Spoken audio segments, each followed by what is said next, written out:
So yes, this is our final breakout sessions for the conference, and we're thinking about religion and social justice.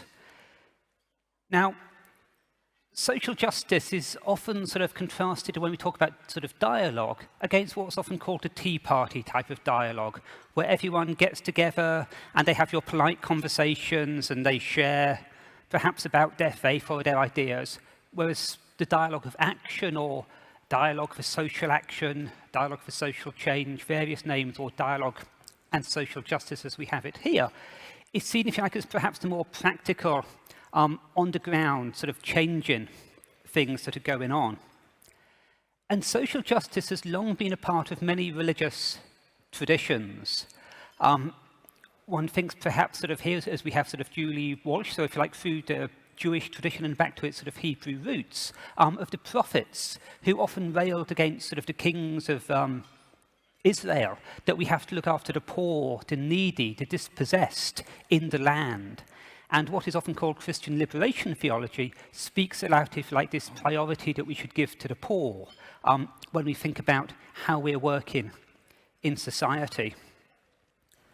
And of course, it's for a long time been an interreligious thing. So dialogue has been part of this. And I'll mention one particular sort of interreligious network or sort of tradition around social justice that began sort of with Tolstoy many years ago, of course, a Christian sort of thinker in Russia, who was a strong believer in sort of world peace. And his ideas influenced many people, including the young Mahatma Gandhi, as we've of course sort of come to know him, Mohandas K. Gandhi. And he was influenced in his turn also by the New Testament texts, by the Theosophical Association. And he came to influence three key figures of the sort of 1960s and 70s and the social justice movement. So Martin Luther King Jr., Thich Nhat Hanh, the Vietnamese Buddhist monk, and also sort of Abraham sort of Heschel. And so we saw, if you like, sort of Jewish, Hindu, Buddhist, Christian sort of figures learning off each other and understanding sort of what social justice meant, what it meant to be a figure of peace in the world through these interreligious networks.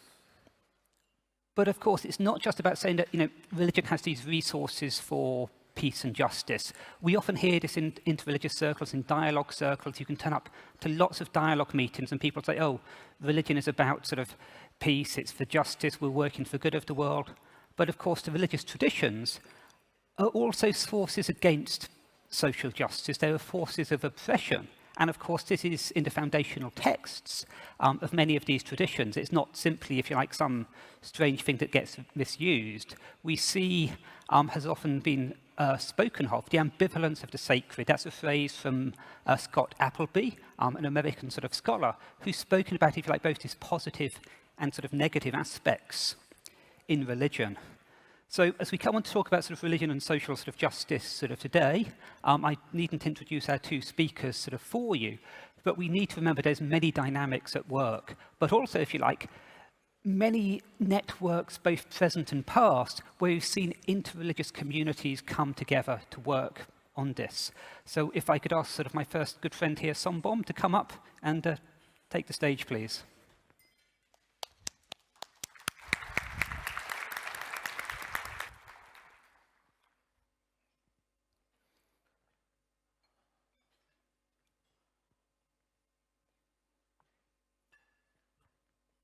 Sister, brothers, and others. I'm happy to be with you today in the last few days. I would like to start my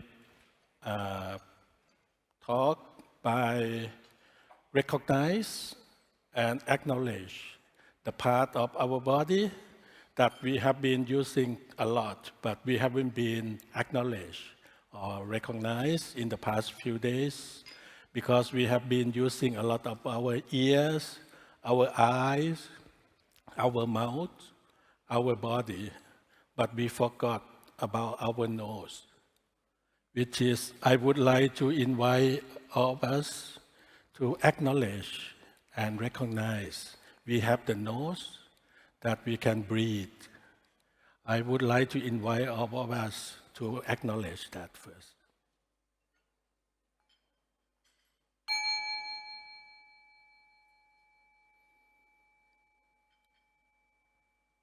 Breathing in calmly. Breathing out, relax. Breathing in calmly. Breathing out, relax. Breathing in calmly. Breathing out, we are free from suffering.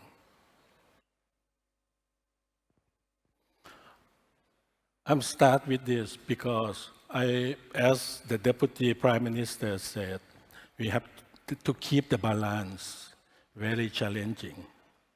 And I think that we also have to keep balance within our body, mind, even our breathing also that can go into our life, into our soul. This is also part of what I call religions and social justice, religions and justice within our body. If we expand the word justice from what we learn from our body, our mind, into a larger, whether from within even religious organization, into the larger society, also we can see that how we can find the balance, how we can find justice within ourselves, our organization, and our society. I would like to start with that, as if we find our position as religious organization or religious person. Mostly we will get into deal with three main structural. That is, one is with the state power. Second one with the private sectors. And then the third one with civilians, with the people, with the organizations, with the people, with the community. These three power within our society, how we can keep that balance.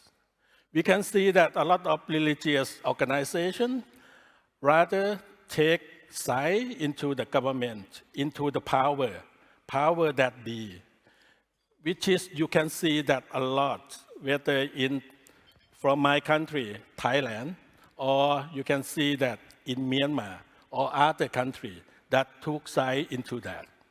Or you can see that religious organizations took side into the private sectors, become so-called, even we try to call that, it's become entrepreneur, become the social enterprise and things like that from the religious organization. Or even some religious groups become corporate by itself, which is a lot of example. Like in Thailand, we have a lot of Buddhist corporation, which is they become large. They become like a company, which is that also is took that side. And then what our religions can take side into the people, into the community, into the grassroots, into the civilians. This kind of thing, it depends on our position, our positioning, how we are going to put our positioning into that so-called justice in the society, not only one sector or another to another. That's one part. Second part, I would like to also talking about if we have a clear positioning, then we can have the view, the right view and attitude. That is our perspective from the positioning into the perspective. That's how we are going to process into it.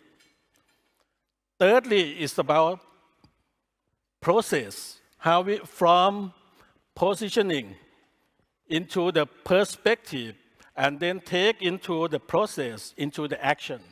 That's how we can process that into our social justice, into the justice within the religious organization, justice into the society, justice within us. And lastly, I would like to give the message of Desmond Tutu. He said, if you want peace, you don't talk to your friends, you talk to your enemies. The same thing, if you want justice, you don't talk to your friends, you talk to your enemy. How to find justice within that. And then we can process, we can shaping our perspective, and then we can find our positioning into the society. This kind of thing, I see that this is the process of dialogue, process of peace work, process of justice, process of democratic, process of human rights, and towards liberation.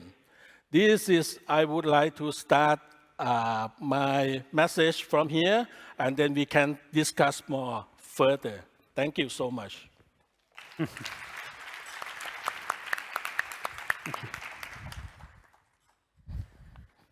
Okay, for Ghostmaster's friend, Sister Julia, please. Yes. Yes.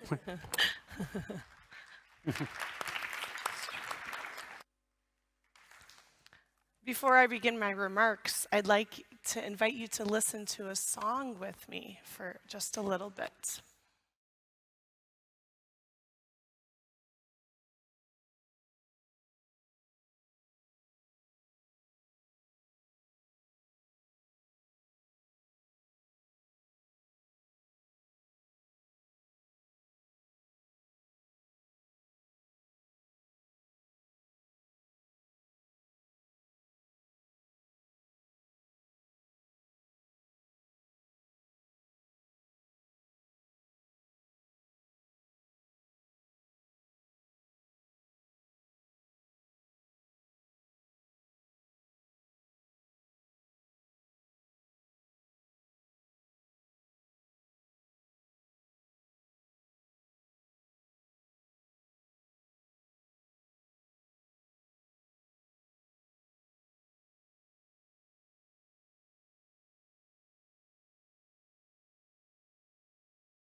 Let our hearts not be hardened to those living at the margins. There is room at the table for everyone.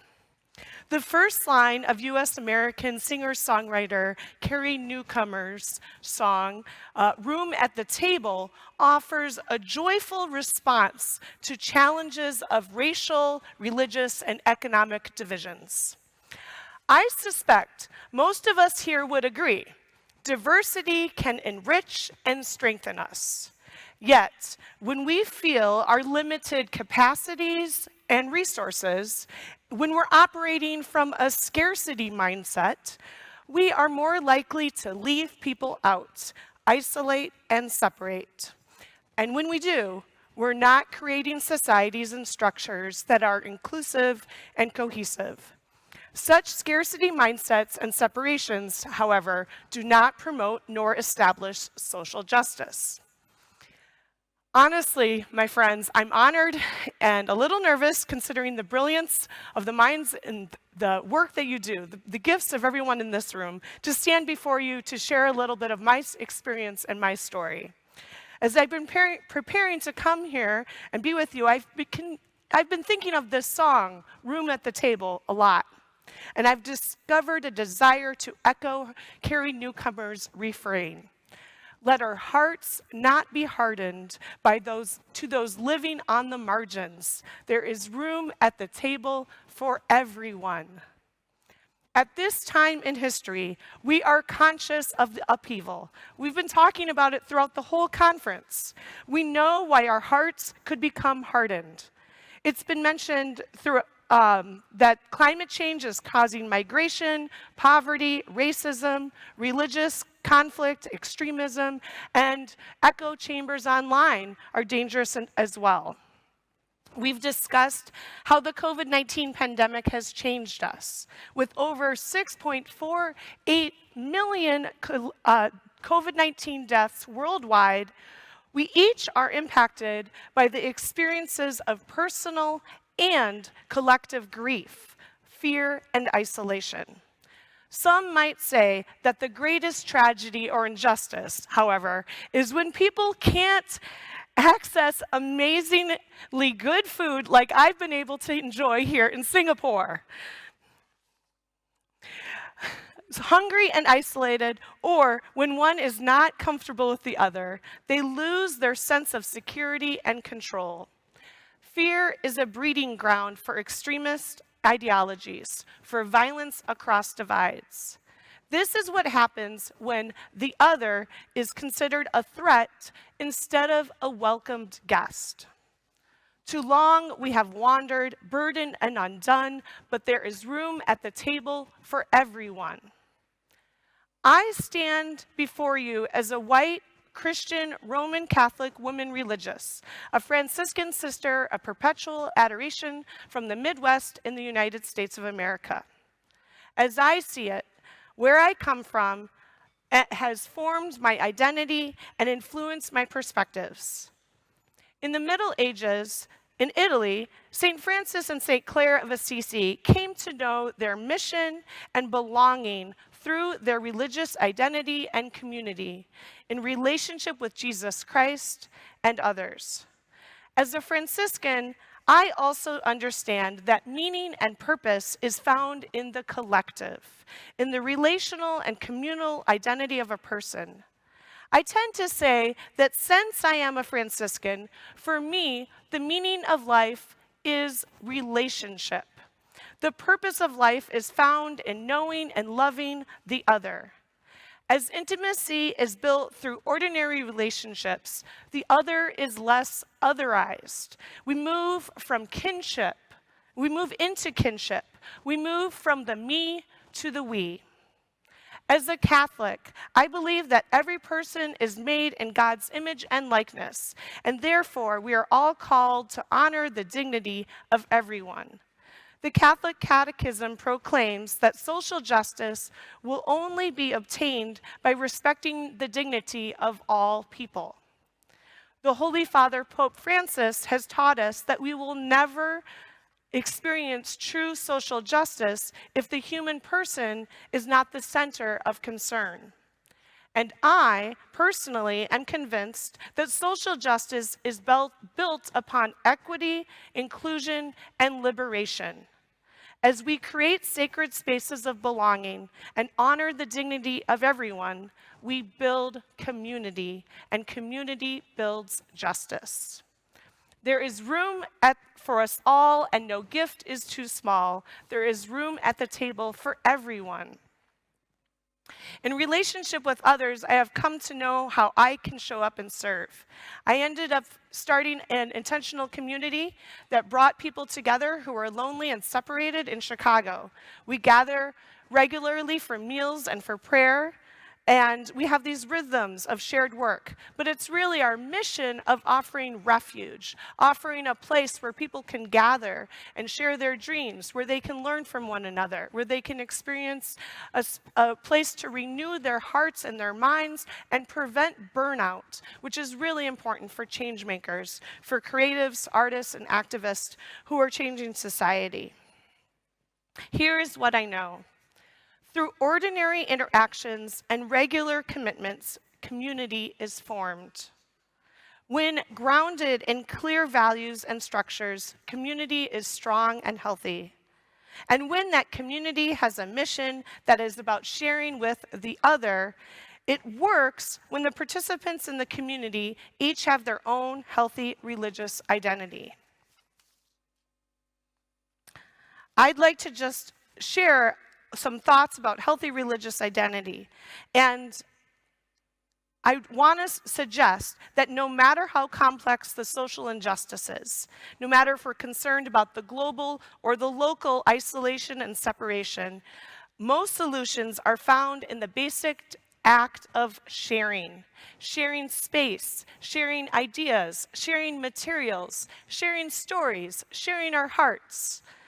The more we share who we are and what really stirs us, what we're passionate about, the more we are building authentic relationship with one another and entering into communion. This is a pathway to justice. In my formation and practice, I have come to understand that if a person develops a mature religious identity, then they are not threatened by difference. Instead, they are enlivened by what's different and interesting. Those with a healthy religious identity are concerned and care about those outside their group, and they will reach out with compassion and joy. They will say that there is room at the table for everyone. On the other hand, let's be real, and let's remember that if one has an immature religious identity, they are more prone to rigidity and self-protection.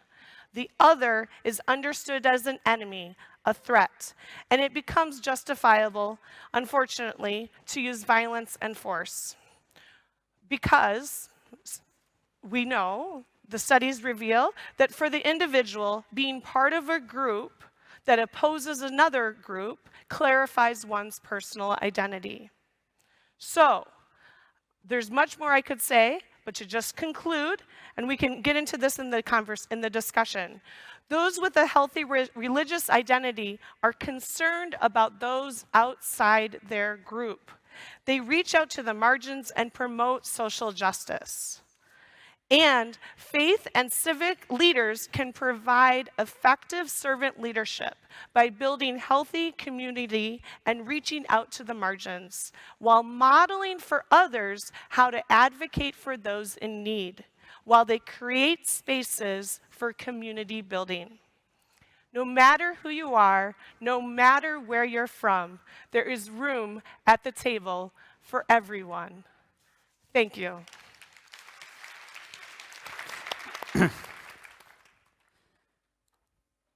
Okay, thank you, Somboon and Julia, for those very enlightening presentations. Now, I think Somboon, when he started, he said we've been using our ears a lot during this conference, but I think both our speakers have also asked us to use our ears in a different way as they began. We've started with music, but of course very different music for both of our speakers, which I think perhaps can change the nature of the conversations that we have as we think perhaps more intentionally about this.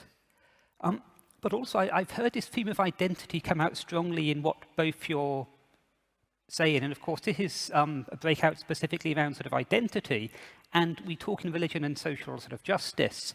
But of course what I've seen is coming out is both, if you like, that there's an individual aspect to this, but also a communal aspect. And of course both of these sort of need to come together.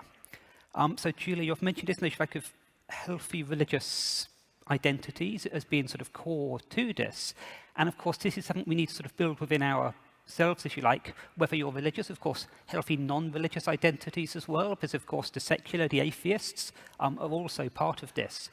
But also, if you like, sort of the communal sort of aspects, and of course the engaged Buddhist tradition, it's very much about, if you like, sort of networks of people working around sort of common themes. But particularly this notion of like of healthy religious sort of identities. Before this panel, we were just sort of talking, and something that came up in our conversation, and before I opened the floor to questions, I'll perhaps say a few words sort of here, is that two phrases sort of came up.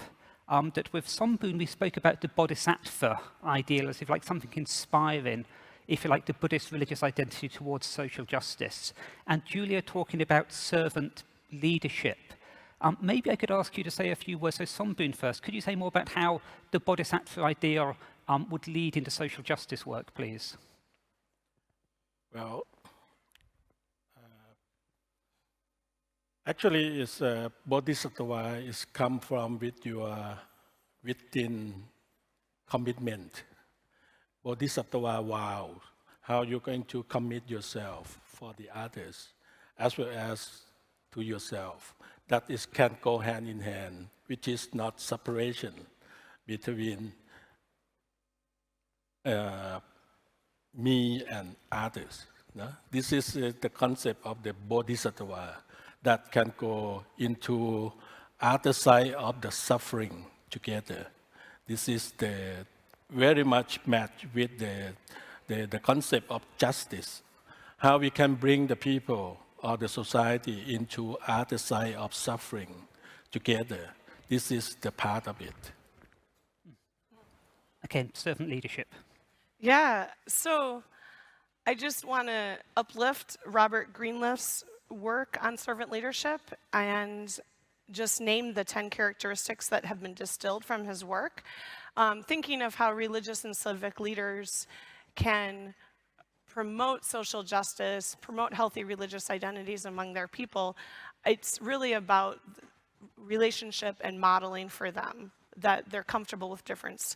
Anyway, the characteristics are listening, empathy, healing, awareness, persuasion, conceptualization, foresight, stewardship, commitment to growth of the people, and community building. So certainly these are universal values, but they're rooted in all of our religious traditions as well. Thank you. Yes, and listening, of course, I would say is key to this. I teach a course on dialogue, and one thing I tell my students, everyone thinks dialogue is about talking well. It's not. It's about listening well, that we have to learn to listen. And I think perhaps the way you've started this again, different ways to listen have been opened up for us. And of course, talking about listening, it's time for us to listen. So if we could take some questions from the floor, please. I'll take a few questions first and then collect these. I can see a gentleman just here, as the mic is just coming to you. Thank you, Moderator. My name is Herman Shastri. I'm from the National Council of Churches of Malaysia. I just want to ask a question which I think needs some clarification. Which comes first, religion or social justice? And the reason I ask this question is because religion is the problem, not social justice. Social justice is something we all can identify. We know the root causes. We can act on it. But when we bring that in relation to religion, it gets very problematic because within the faith tradition of each religion, there is a propensity or there's a tendency or there's an inbuilt dynamic to cause injustice. And I include my own religion to that. So if you look around the world, Buddhism may be a very peaceful religion, but it doesn't give that impression in Myanmar or in Sri Lanka. Hinduism may be a peaceful religion, but there are a lot of problems in India.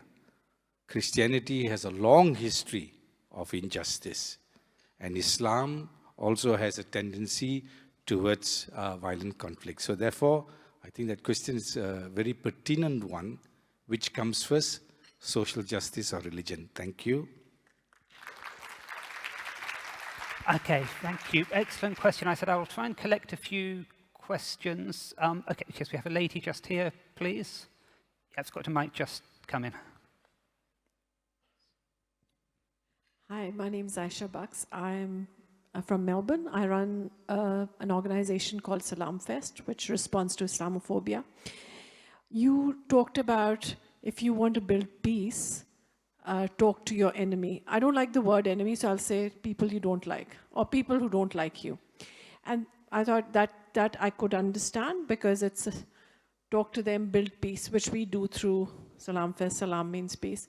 But then you said, if you want to get justice, talk to your enemy. Now, but if you want to get justice from that, or that person is causing the injustice, I just didn't understand that. And I would like you to share some framework or examples, because it's interesting and I would like to learn from that. Thanks. Right, okay, and yes, we'll take one more question. It is Parvitar, isn't it? Gentleman just there. I'll come to the rest of you in due course.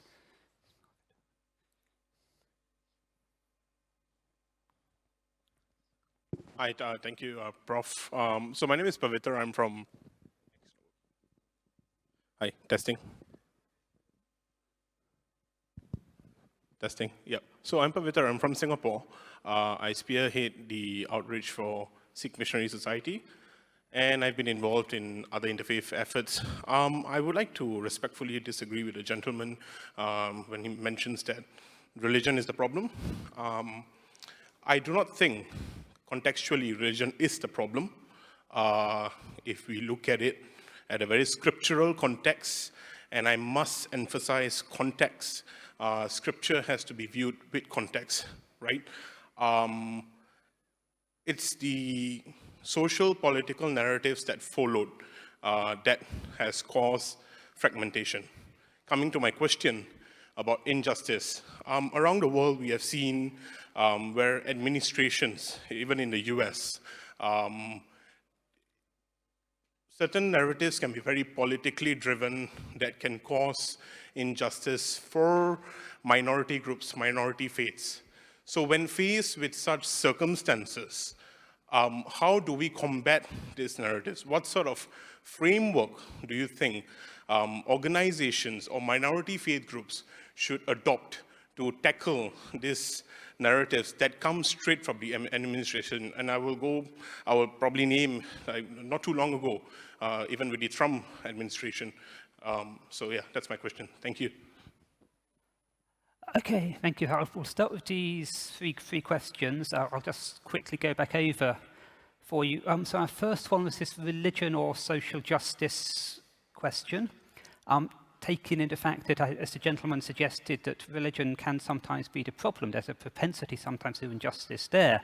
And of course, I will pair that with our last question, which is kind of sort of counter this, that it's not religion that's the problem. So I guess there's a question, is religion a problem of social justice? And also, if there is a conflict, religion or social justice, what do we prioritize? And then sort of a separate sort of question, which was specifically around this phrasing that you used, Somboon, around whether we should sort of talk to those, as you put it, those we don't like, rather than our enemies, and when they're oppressing us, how do we do this? So perhaps actually maybe if you take that question first, and then we'll come on to the huge question around religion and social justice afterwards. So Somboon, please. Okay. Well, if we interpret the word justice into, from the Buddhist term, we see as a nirvana, then we don't need religion. If we really have the justice, or if we attaining nirvana already. But because of still a lot of injustice happen, a lot of suffering still exists, then we have to take that process. And religion, so-called religion, is helping us, guiding us into that. That's part of it. That's what I interpreted. Regarding to the sister,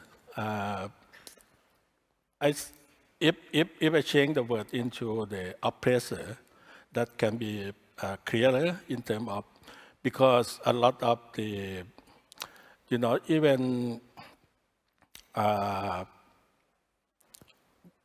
example, the case of Sri Lanka, the monks, is come out and then shouting, and they also is asking for the clarification of this, about the halal, that kind of thing, or even this kind of process also is They also is calling for clarification, for the justice for the Buddhist people. But of course, I didn't agree with them at all on the taking violence and mobilizing for that part of it. Or even if you look into, for example, in Thailand, the halal system is not transparency. Even within in Thailand, a lot of Muslim organizations also asking for that kind of clarification and make it more transparency into the process. This is, for example.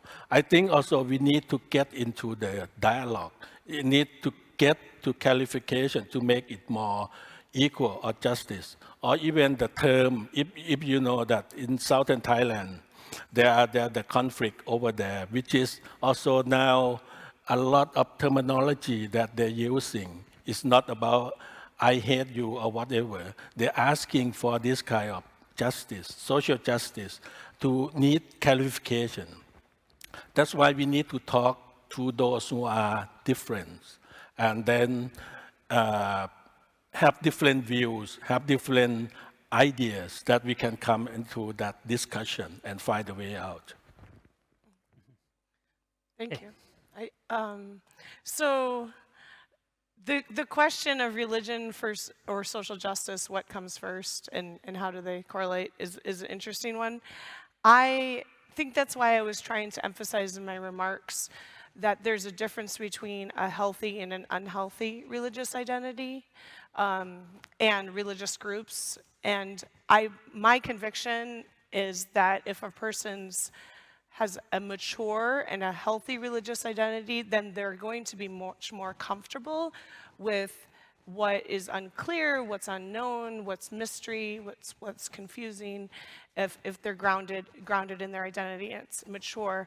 I could tell, my own story and say that there's been times where I've had my own crisis of faith and my own confusion and my own faith journey. But as I became more grounded and more comfortable with mystery, then I was also more passionate about justice. And so I think that if a person is immature and they're in a state of rigidity and they're in a black and white thinking, then that's when it's likely that religion can become a force for violence instead of a force for good. I don't think that religion in itself is a bad thing or a destructive thing, but unfortunately it's been misused because people have been poorly catechized. Yeah. As far as how to talk to our enemies, I find that for myself, it's very important to, just like we practiced at the beginning, to take a disposition of listening, but listening for the state of discovery and coming to greater self-awareness of ourselves. Margaret Wheatley, in her work about community building, has emphasized that in challenging conversations, we should be willing to be disturbed. And if we're willing to be disturbed, then that is going to increase our own self-awareness and help us to notice things about who we are, and it leads to growth for ourselves. And ultimately, I think that then that helps us to be more thoughtful and strategic when we're planning conversations with anyone who's different than us. Okay, good. Thank you, Marsh. If I maybe just perhaps say a few words as well, perhaps on that point about the religion or social justice question. I mean, I don't think it's perhaps sort of anything we could put under the religion category itself. It's about the way that we as humans always make organizations and sort of in-groups and out-groups. There's not something I think unique about religious organizations, but any time we make sort of collectives and wholes, then yes, we guard, we defend those against others, and religious organizations like nationalisms and all sorts of things lead into many problems for us when we use and envisage them in certain problematic ways, to put that simply. I will resist my tendency as a university professor to give you a 3-hour lecture on how this all works, but okay, I'll collect a few more questions here. We have a very keen young lady just here. And then, yes, and I'll come here, and then I saw, I'll take the lady in the mask here, and then I'll come to you on the next round. Thank you so much. I was very keen because I had a burning question from the beginning. I'm Adiela. I'm here representing Mosaic Interfaith Youth Action based in Boston. This is the last day of a conference that I think has been very insightful. But one thing that I have been bursting in my mind throughout all of the days is the question of power and privilege, which I wish we had the chance to address more. Yes. I think it's in a talk about religion and social justice. I think that is very important to think about, and I wanted to ask you, in this process of interreligious struggle for social justice, what are your thoughts on the question of power and recognition of privilege in creating a process for social justice that is equitable? Okay, thank you. And then, yes, do we have the gentleman in the blue shirt here, please? Kia ora. Greetings from New Zealand. My name is Pancha Narayanan from New Zealand Federation of Multicultural Councils, a family of volunteers around the country from north to south. I'd like to first make a point that one thing that Maori do is they have this whakatauki, which is a proverb translated in English. It means you are right and I'm right, and the truth lies in the middle. Yeah, and therefore a little bit of disagreement, in terms of dialogue. I'd like to acknowledge the two speakers. Thank you for that wisdom, and also the moderator as well. It's been lovely. What I liked, recently we have had the 15th of March, 2019 massacre in Christchurch, where 51 people lost their lives because of their faith and nothing else. Since then, there's been a Royal Commission of Inquiry and open consultation from people of different walks of life, different ethnicities, different religion. And including a lot of us in the communities who just focus on culture and communities, observe that room at the table. We talk about room at the table. Religious groups are at the table as well. But they tend to only defend their values. And they are right. And the truth is in the middle, right? How do you think the truth will emerge from the middle, right? From your own backgrounds, looking for some wisdom there. Thank you. Kia ora. Right, okay, thank you. Yes, then the lady in the blue mask. Thank you. I'm Amina Rasul from the Philippine Center for Islam and Democracy. Here in ASEAN, the ASEAN, for instance, has recognized that women are key to peace building, to establishment of cohesive societies. So it's given out statements of support for the role of women in peace and security. In 2018, it started the ASEAN Women for Peace Registry.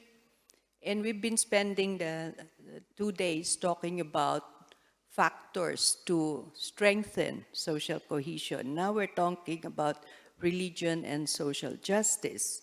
And I know full well that religions always talk about men and women in partnership, doing good, whether you're Abrahamic faiths or other faiths, men and women together doing good. And what I wanted to ask our religious leaders is when will women's roles in the faiths be a little bit more recognized and supported? Because if we're going to be talking about cohesion and social justice outside, perhaps we could strengthen social cohesion and social justice a little bit more inside.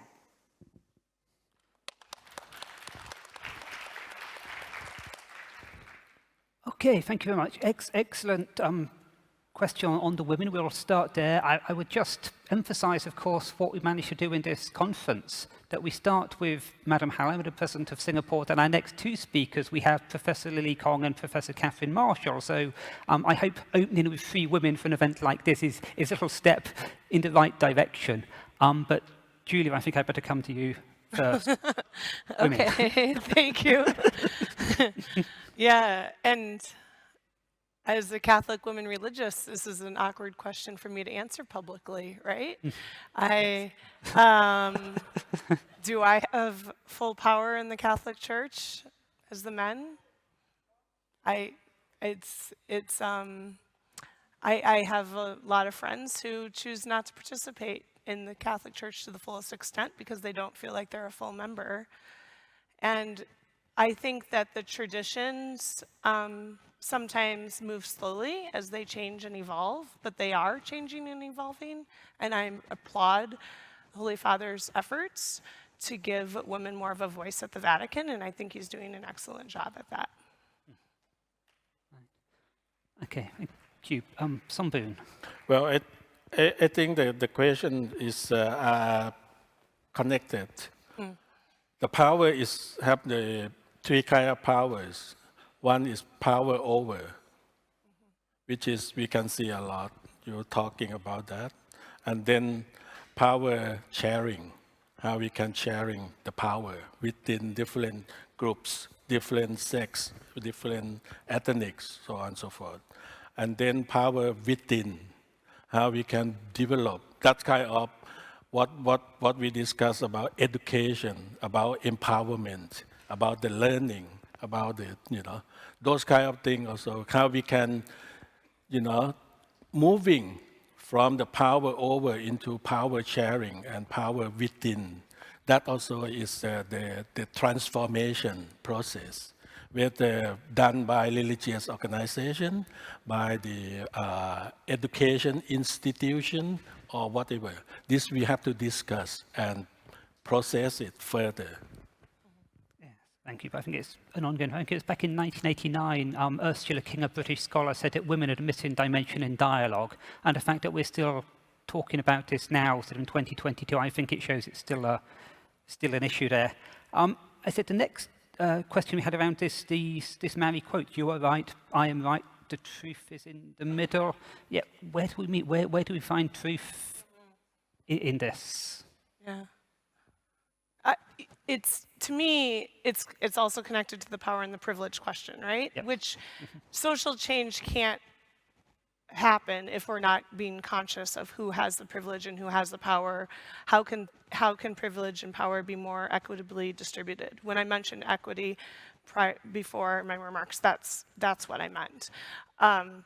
And it goes again back to the listening, right? So community is built up by being conscious of the roles that everyone has, who has certain authorities to change things, and then how others can advocate for the changes, and then those that have the authorities listening to those that can see things that those that have the power don't. So I tend, when I think about truth and how do we know the truth in the middle that we all can't see the same, I tend to think of this exercise I used to do in my classroom when I was a teacher. And if you could just imagine a gourd, and painted on one side is a picture of a penguin, painted on the other side is a picture of a nun, okay, in the traditional habit, okay?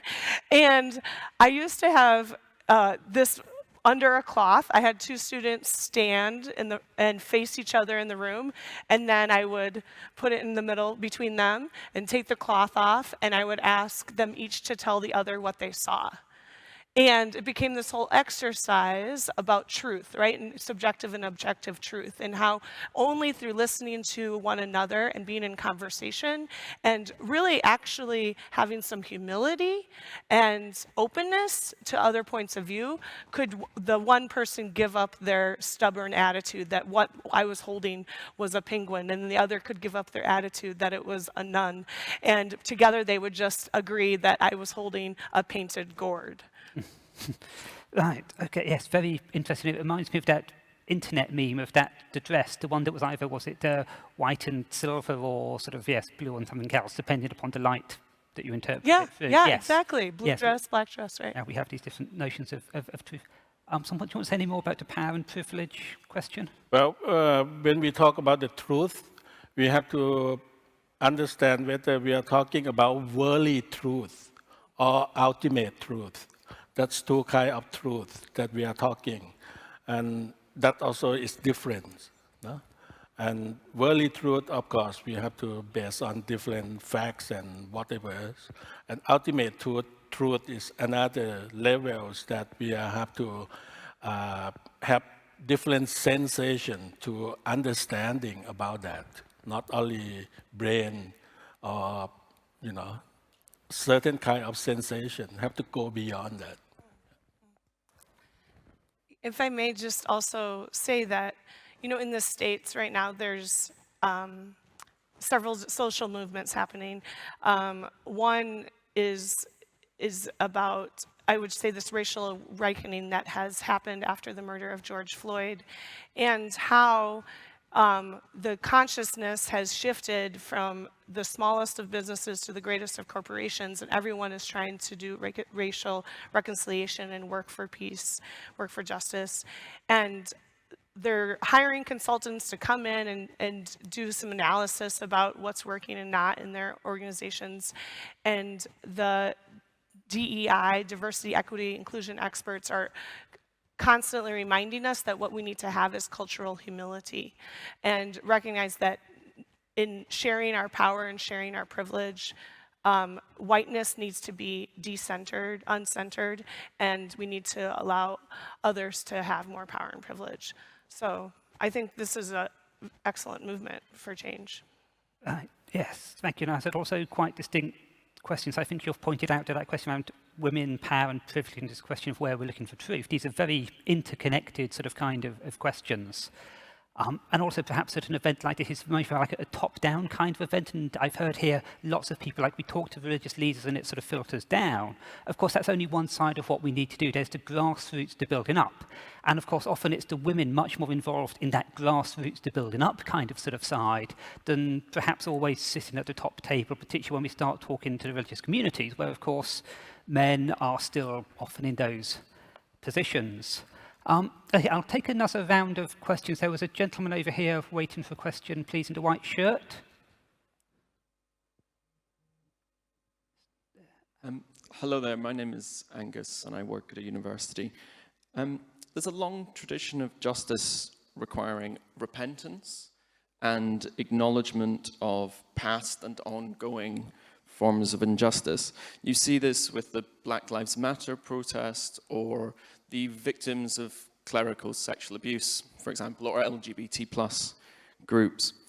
Is this something that you agree with as a requirement for justice? And how might that be encouraged without encouraging backlash from aspects of traditions that maybe don't agree? And then just to tack on, how might religious traditions atone, kind of publicly in a way, for the injustice that they've often caused in the world? Thank you. Okay, yes. Thank you, Angus. I said man in a white shirt. I didn't recognize you. We've got these big bright lights shining at us. But there's also a man in a red shirt as well. Now, can I? Yes, please, yes. Now, thank you. I want to relate religion and social justice by sharing you big words, and I hope you can help me to go deeper. Historically, religion, we earn from the so-called prophetic justice, from the Abrahamic prophetic justice.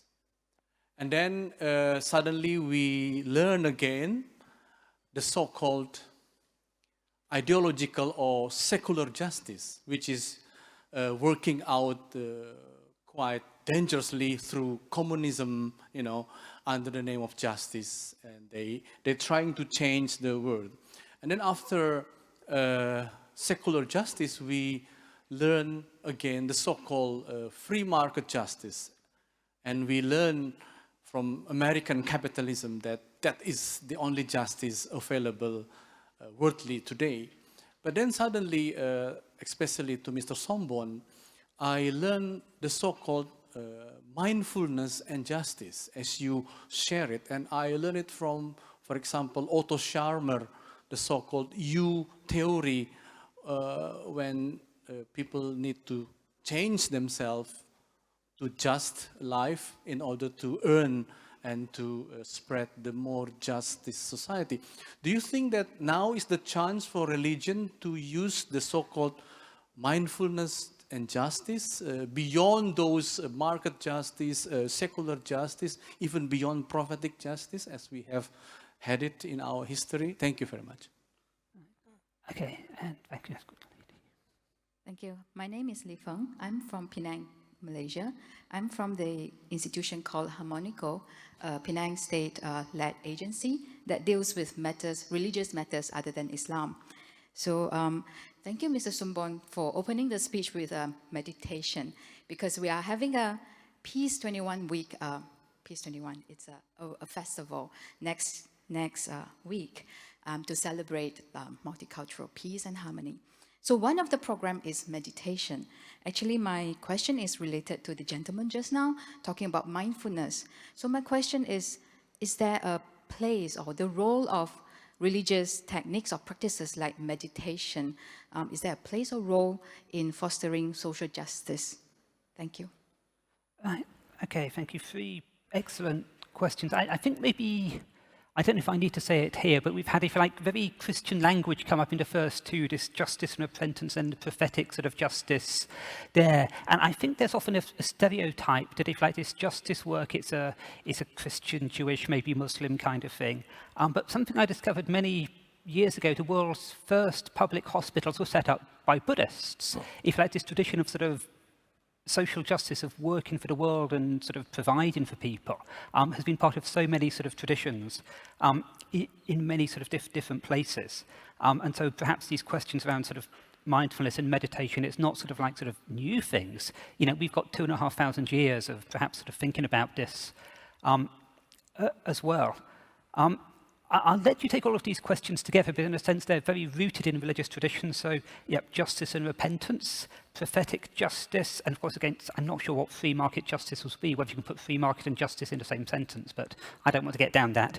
And again, sort of justice and sort of meditation together. And also, perhaps, again, there's a question like of the backlash, and of course, particularly in the American context for yourself, Julia, but also in many other places where we're seeing this taking place. Those of you as Singaporeans, there's a very obvious case in point. I'm not going to bring it up and mention it directly here, but you all know what I'm talking about. So, Somboon, perhaps first, please. Okay, thank you. I think mindfulness is the key to get into other aspects, to the wider or deeper. And also, you know, we should build mindfulness into different sectors. For example, how we can bring mindfulness into our politics, how we bring that into our politicians, those who are going to make decisions on behalf of us. No? How we can bring that. This is the challenge. How, you know, during the war of Ukraine, Russia, NATO, how we bring mindfulness into that decision making. And mindfulness also should be in our economics. So far, our economics based on greed, how we can have mindful in consumption, how much is enough. Our world built up mechanism on the poverty line, you know, that we want to eradicate poverty into that line. Whether we should build our world with the wealthy line, that they shouldn't go beyond that. Otherwise, we have to fighting with those 1%, right? This is perhaps a new thing that we can bring up into the, not beyond this wealthy line, that we can share resources to the others and to the earth. As we know that the climate change, global warming, and things like that come from not so many people have fully of greed into their life. And might be also all of us too, those who are, how we can change our behavior in terms of consumption, in terms of traveling, in terms of whatever, that we are harmful to our earth, Mother Earth.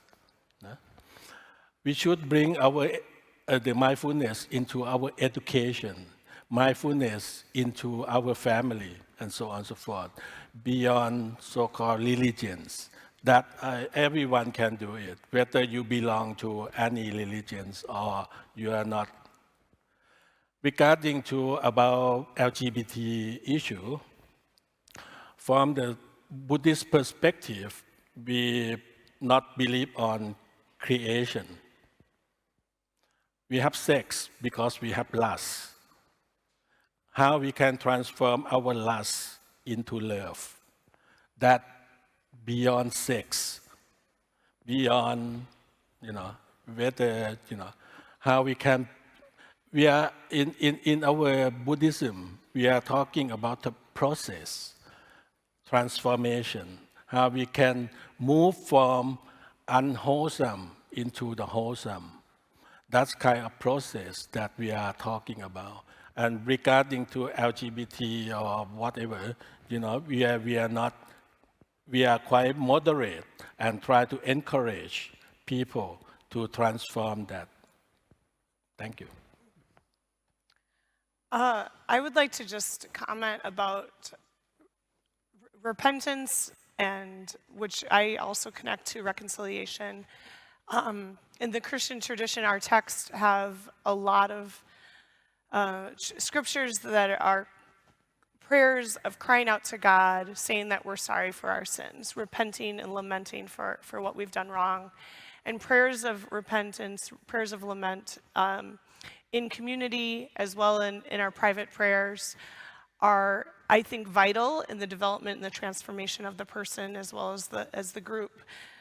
I also think that there's a lot that can be learned by studying how the faith communities in South Africa were working on the vision of the Truth and Reconciliation Commission while they were resisting apartheid. So they were doing both things, and they had the vision of thinking we need to be agents of healing and peace, and this disruption in this violence is going to take a lot of work, and we need to be strategic. I think the leadership of Desmond Tutu and the way that he was able to build a bridge between religion and politics is an example that all of us can learn from. And I think that there's a lot of wisdom in telling our stories, right? And it connects to the questions about mindfulness and how, I think a theme in this conversation is about listening,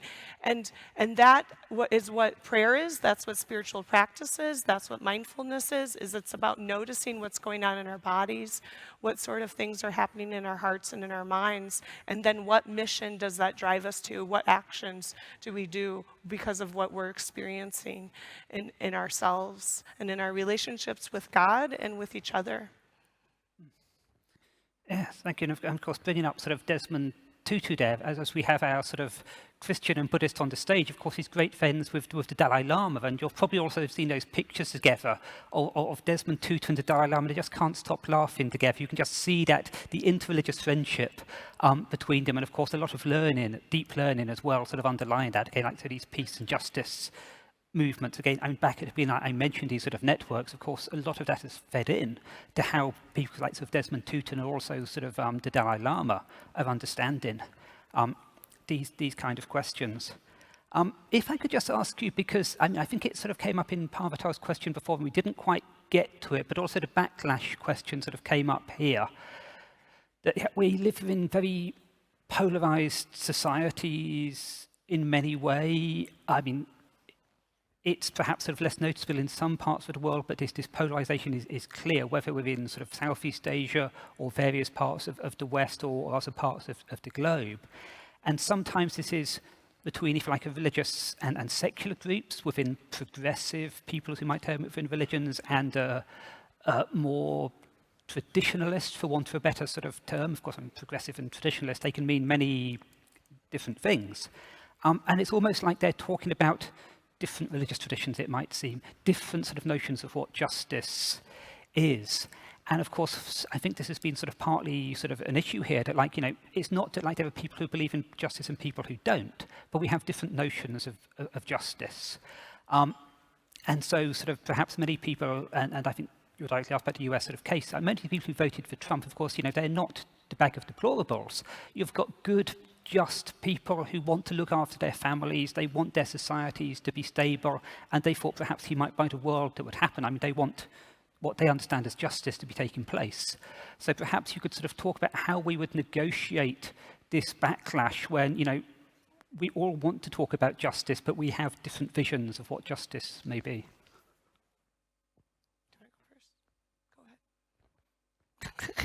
Well, with ultimate truth, everything is impermanent. The power that be also, the empire also is collapsed. I think that the world also is changing in terms of the global level, become polarized. And I think it depends on how some group of those have power, try to sustain it. But we don't know. But anyway, it's coming to the changing process. And also, each of us also, within the organization, when there's certain transformation, someone born, someone die, and all things are happening. I think that's the reality of the world, right? And then how we can sustain, the values or the thing that we can hold on during this crisis, which is friendships, which is with the commitment, which is with the values that we have with the compassion and others.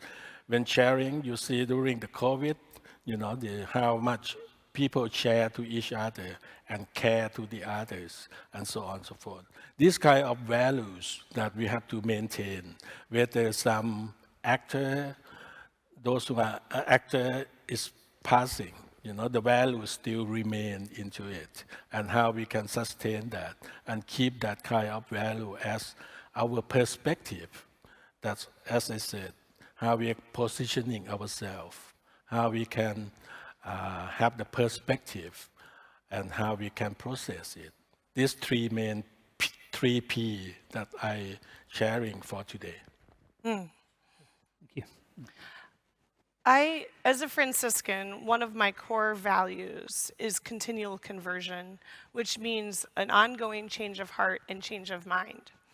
And in other words, I'm working to always be open to transformation. I'm a lifelong learner, and I can't ever get stuck in an idea, in a conviction, in a position, and I have to recognize that I'm on a pilgrimage of faith. And I believe that that's actually the human condition, that all of us are growing and changing, right? But that's important when it comes to the collective. How do we, as a group, invite others and our communities and our societies to grow and to change and develop? It comes back to basic empowerment through education. Certainly, it is also about countering misinformation and helping people to know the truth. The Bible says that you know the truth, and the truth will set you free. I think that's a universal truth right there. And so what is real freedom, and how does truth promote that and bring us all there?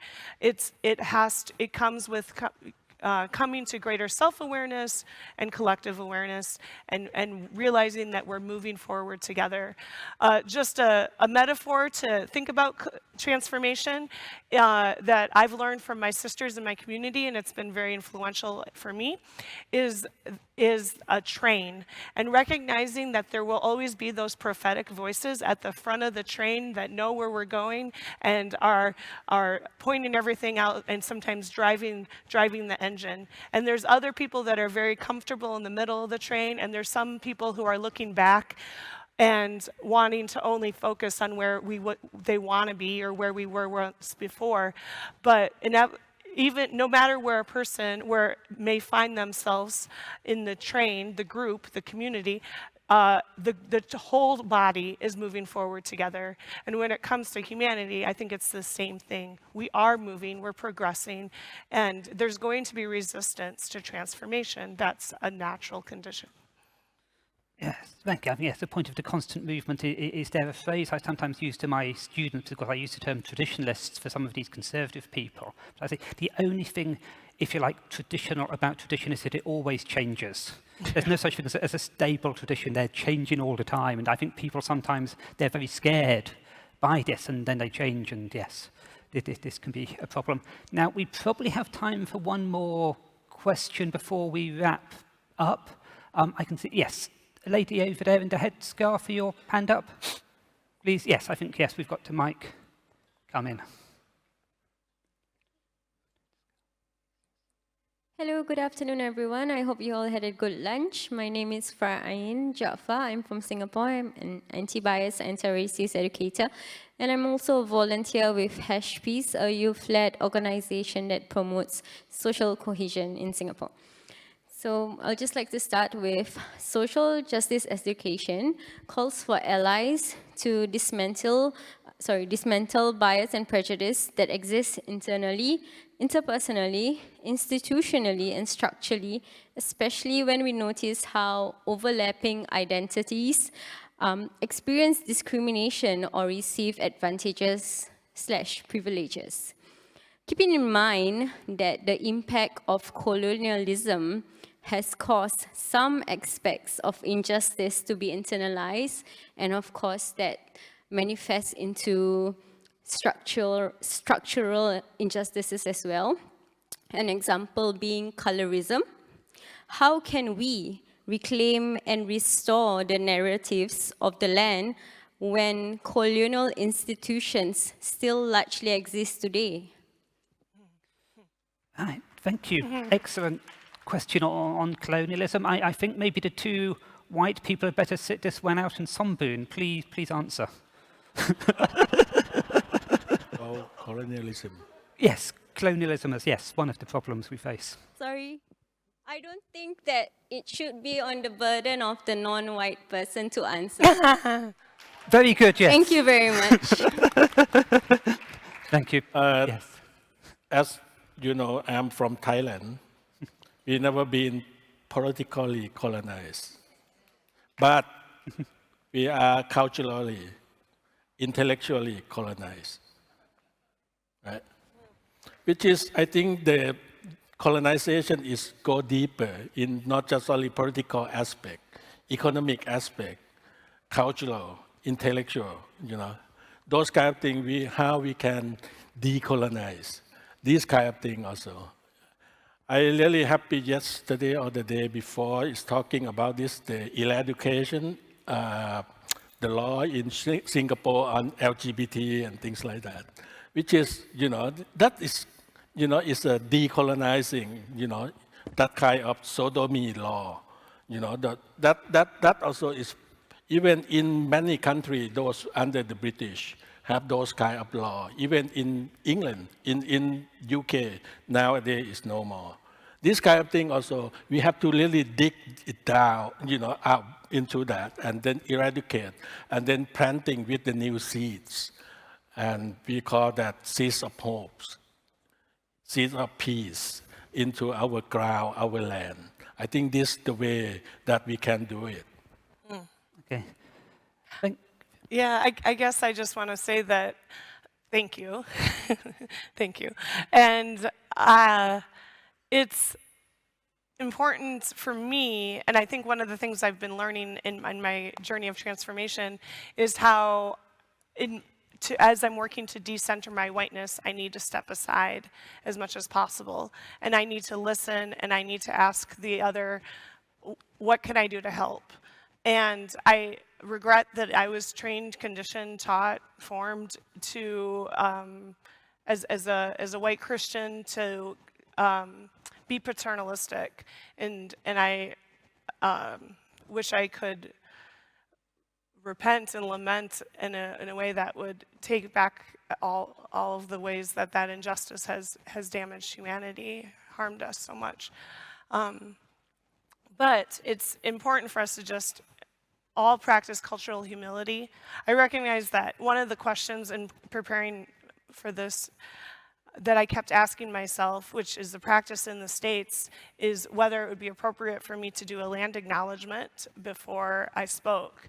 And whereas I'm a guest here, I wasn't sure. But I think things like offering land acknowledgements before people speak and in situations like this is one of the ways to work toward healing.